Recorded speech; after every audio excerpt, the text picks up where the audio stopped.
Hello friends welcome to मौसमी रान्नाघर। आज के निये एसेछि आमि तंदुरी चिकेन।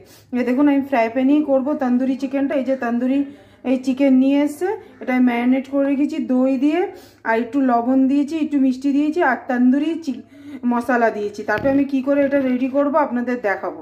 এবার আমি আদা রসুনের পেস্ট দিয়ে এটাকে ম্যারিনেট করে নেব। আমি অল্প একটু পেঁয়াজও দিয়েছি, অল্প একটু, বেশি দিইনি। আদা রসুনের পেস্টটা দিয়ে ম্যারিনেট করে রাখবো মিনিমাম 7 ঘন্টা। তারপরে আমি এটাকে তন্দুরি বানাবো। যে দেখুন বন্ধুরা, আমি ফুড কালার দিয়েছি, আপনারা ইচ্ছে করলে দিতেও পারেন, নাহলে স্কিপও করতে পারেন, কিন্তু আমি একটু ফুড কালার দিয়েছি, তাহলে দেখতে ভালো লাগবে। আর লেগ পিসগুলো দেখুন কি বড় বড় লেগ পিসগুলো। তাহলে ফ্রেন্ডস পরে আমি তন্দুর করে আপনাদের দেখাবো। তাহলে ফ্রেন্ডস যেরকম বলেছিলাম তন্দুরিটা আপনাদের দেখাবো। এই যেখানে দেখুন বাটারটা আমি পুরো গলিয়ে নিচ্ছি। এই যে অনেকটা বাটার গলে গেছে, আর কিছুটা বাটার আমি পরে আবার দেবো, যখন তন্দুরটা রেডি হয়ে যাবে তখন আমি কিছুটা বাটার দেব। এবার আস্তে আস্তে করে আমি এটার মধ্যে ছেড়ে দেবো। দেখুন ছেড়ে দিচ্ছি আমি, এই যে আস্তে আস্তে করে আমি ছেড়ে দিচ্ছি। দারুণ লাগছে, কালারটা খুবই ভালো এসছে। যেরকম বলেছিলাম ম্যারিনেট করে আমি 3 থেকে 4 ঘন্টা রেখে দিয়েছিলাম। এই যে দেখুন এখানে মনে হচ্ছে আমার 3টেই ধরবে, 4টে ধরবে না। আমি পরের স্টেপে আবার 4টে করে নেবো। এই যে দেখুন এইভাবে আমি তন্দুরটা করে নেবো ঢাকা দিয়ে দিয়ে। এই দেখুন কালার চেঞ্জ হচ্ছে, একটু একটু জল বেরিয়েছিল, 4টেই আমার ধরে গেছে।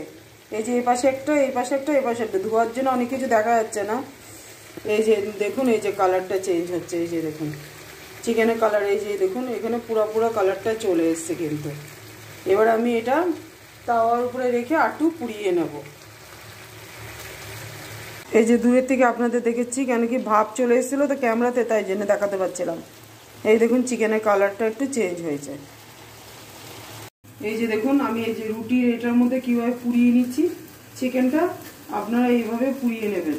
আমি প্রত্যেকটা এইভাবে পুড়িয়ে নেব, তাহলে কি তন্দুর একটা ভাব চলে আসবে এর মধ্যে। দেখুন ফ্রেন্ড, এই যে আমি তাওয়ার আপনাদের দেখিয়েছিলাম ওর উপরে পুড়িয়ে কেমন কালারটা এসে, দেখুন কেরকম পুড়িয়েছি আমি চিকেনটাকে। এবার আটু পুড়াবো, পুড়িয়ে পুরো একদম এরকম ব্ল্যাক কালারের হয়ে যাবে। তারপরে আপনাদের আমি গার্নিশিং করে দেখাবো। তাহলে ফ্রেন্ডস এই যে আমার চিকেন তন্দুরি রেডি।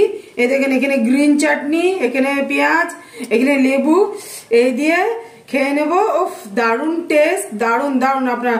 আর আমি নামানোর আগে কিন্তু একটু বাটারটা দিয়েছি, দারুণ টেস্ট। কিন্তু আপনারা এরকম আমার মতন এই ফ্রাই প্যানে ট্রাই করবেন, দারুণ খেতে হবে। তাহলে টাটা, বাই বাই ফ্রেন্ডস। অবশ্যই আমায় কমেন্টস করে জানাবেন আমার এই তন্দুরিটা আপনাদের কেমন লাগলো, তন্দুরি চিকেনটা।